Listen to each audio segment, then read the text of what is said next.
Loch Ness Monster back in the news. What a weird week. Hi, everybody, it's Weird. This is like crazy being here. Weird. Really weird tales. Bigfoot eats out of my trash. Well, I got a great show for you today with some wonderful weird stuff. Hi, friends. I'm Scott. It is Friday, July 24th, 2026. Here is your update on the weird news and the fun things and the odd ones from this past week. A show we call What a Weird Week. You can get our show notes if you go to the show notes page, which is shownotes.page. Number 10. Number 10 is the Loch Ness Monster caught on camera, ? A snap taken by tourist Sharon Herbert from Kent. The cruise company has come back and confirmed that yes, there's a green mass and that the wave formations are nothing to do with their boat. So this leaves us with something green just under the water and also strange waves beside the boat. So it could well be Nessie. Nessie hunter Steve Feltham's not convinced it's the monster, but says there's definitely something out there. There is definitely something to be explained here, something bigger than the biggest fish, which is a salmon or a seal if a seal comes in, something far bigger than that. Okay, so we'll link to that video. If you don't have a chance to click, I will describe it. Save you a click. The black water of Loch Ness. And then in the right-hand corner of the photo, triangular thing under the surface of the water. It's green. That's it. Green triangular thing is all we know for sure. Maybe this is I hate it when we don't have a solution to the mystery. Maybe this is the year we finally captured the Loch Ness Monster. To be continued. Number 9. Number 9 is the dog ATM, which is now available at a few locations of a famous bank in Canada. And I believe also there's a dog ATM in Philadelphia, United States of America, planet Earth. The dog ATM is like a regular ATM, except it stands for Automated Treat Machine. And if you don't have a chance to click the photo, it looks like a bank machine, only smaller, dog size. And when a dog goes up to the machine and uses it, instead of getting cash, the dog gets treats, which makes sense to me because hardly any dogs carry cash anymore, and dogs want to be paid in treats. That is the currency of dogs, treats. So why are they doing it? I won't say the name of the bank, but I mean, it's a big bank, big name in banking. It would seem to me perhaps it's a little bit to get attention, to spread the goodwill amongst clients who own a Pooch and want to bring their Pooch to the bank. Maybe in some cases you would switch your account over to this bank because your dog is like, I want to go to the treat bank. Let's go to there. So I guess that's a possibility. And by the way, somebody write down treat bank. That sounds like either a wonderful store for human beings to frequent or maybe something with pets. I don't know. Anyway, seeking investors. Back to the dog ATM. It does make a wonderful photo op. Look at that Pooch using it. I mean, you can't help but smile when you see a Pooch using a bank machine, a teeny tiny bank machine. Maybe they could have an artist paint some portraits of dogs using, like dogs playing poker. Now the new dogs playing poker, maybe it's dogs using the ATM. If you want to see the thing, you can click the show notes or go to the show notes page, shownotes.page. Number 8. Number 8 is the air-conditioned mouse, which when you say it out loud, it does sound like a children's book. The Air-Conditioned Mouse by Richard Scarry. Little mouse in a hot mouse house shopping for an air conditioner. Sounds like a winner. This is not that. This is about a high-end computer mouse, which is air-conditioned. I didn't know any of this existed, and I saw an article talking about a new one that is out, a new high-end gaming mouse. I didn't know sometimes you gamers game so ferociously that your mouse heats up. You have to wear asbestos gloves sometimes during extended gaming sessions. I didn't know that. So this is a mouse with an active cooling system designed to reduce heat buildup. I'm sure it's less about comfort, more about performance, but still, it's nice to have a cool hand, isn't it? That's kind of the whole thing. If you want to see what it looks like, we'll link to that in the show notes. I mentioned last week how I'm a gamer. I do the Wordle, and sometimes my phone gets pretty hot. So I'm going to look into this. Not so much to use during gaming, but just to cool my hands off. Number 7. Number 7 is another product I didn't know existed, Kevlar boots. I saw a write-up describing Kevlar boots this week, which, you know, that's the same. The Kevlar is what you would associate with bulletproof vests, only now in boots. If you don't have a chance to click the photo and you're like, what do these boots look like?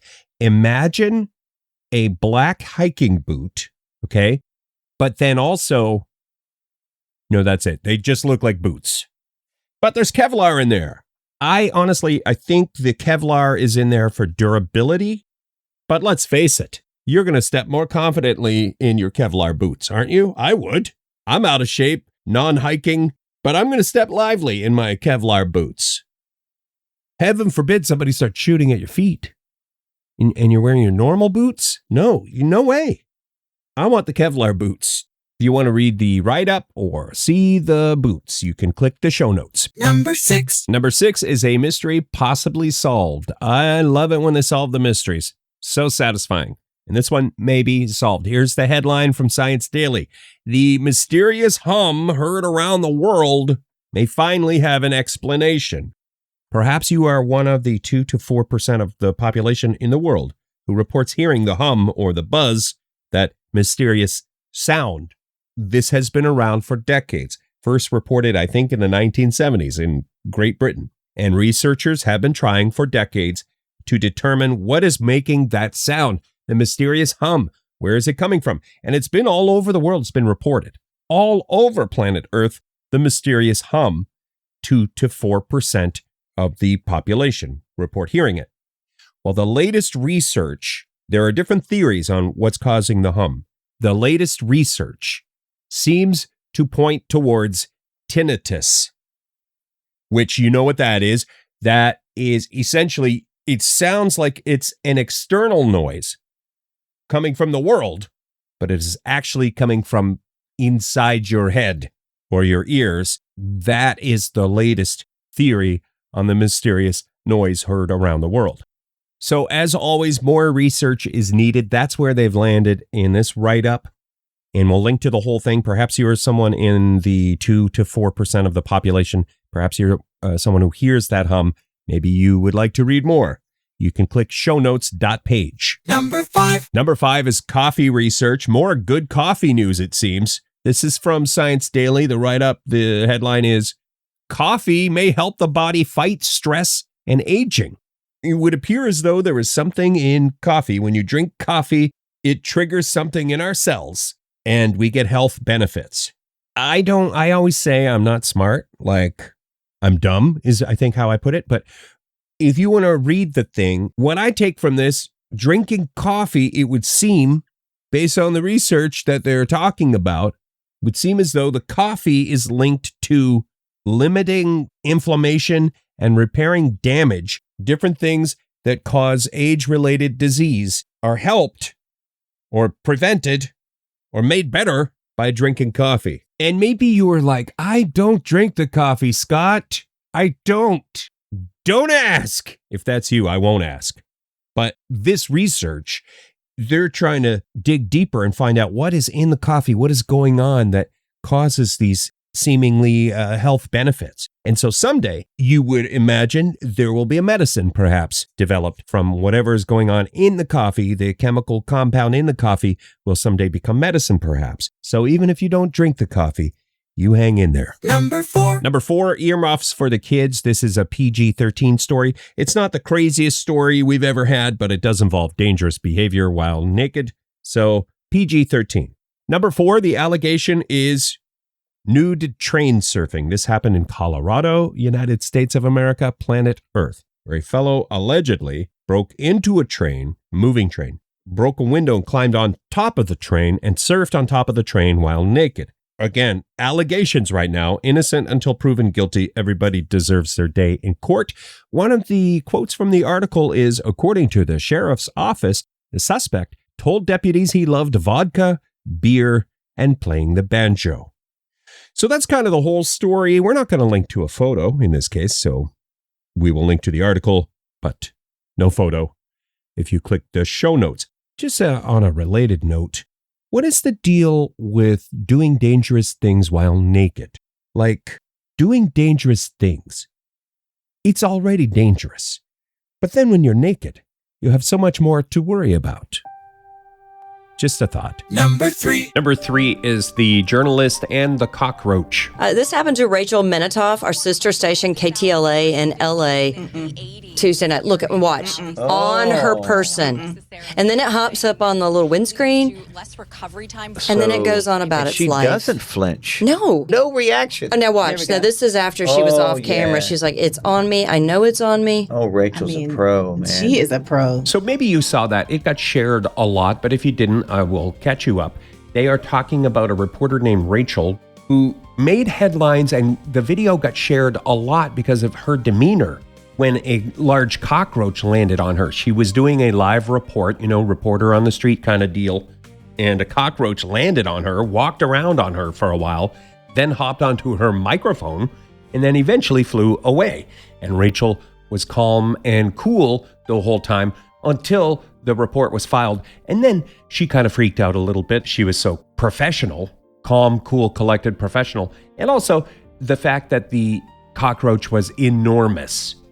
Those two things, I think, factored into why the video got shared a lot. Quite impressive reporting.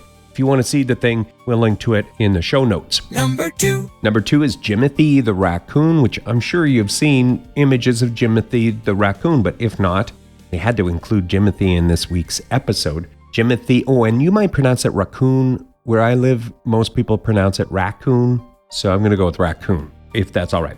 Jimothy is from Seattle, Washington, United States of America, planet Earth. It all started with a viral video, or one that got shared all over the place and millions of views. Somebody in Seattle got some footage of what they at first thought was a cat, but it was an unusually shaped raccoon, after all, and became a meme, popular all over the world. People painting murals, people getting tattoos. Jimothy got a shout out on the Jumbotron at a Seattle Mariners ball game. Jimothy is kind of a sphere-shaped raccoon, kind of how I would sum that up. And if you want to see some photos, we will link to images if you click the show notes. Experts are weighing in on why Jimothy is that shape. There are some theories. The important thing, I think, is that Jimothy was a nice distraction from the everyday stresses of the world for a while, and seems to be still riding that wave of fame, that cute raccoon fame. Honorable mention. This week, an honorable mention, courtesy Popular Science. Does summer actually make your hair grow faster? There's a big article about it. Do you want the gist of it? The long story short, too long didn't read?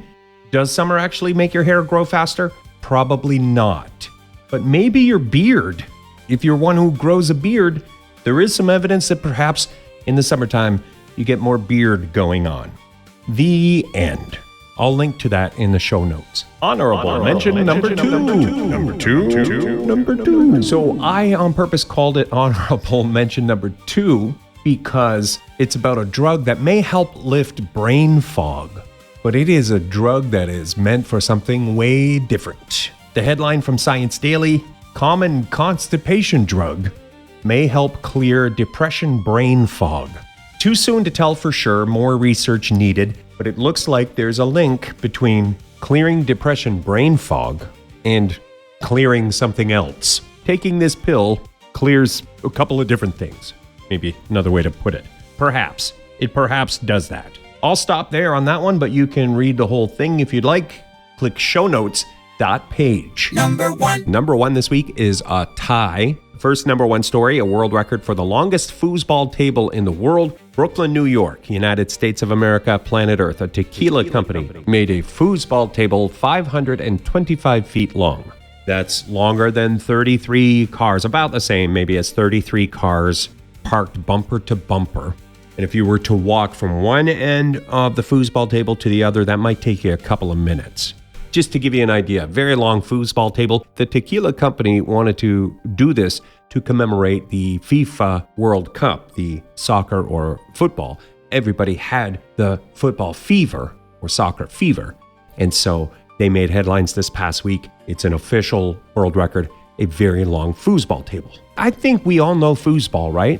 Just in case, it's like tabletop soccer or tabletop football, where you spin your player and try to kick the ball in the other person's goal. Number 1. Our second number 1 is David Recordbreaker Rush. He is a fellow who cannot stop himself from setting world records. He has the most concurrent world records, and he just set a world record for balancing toilet paper rolls on his head.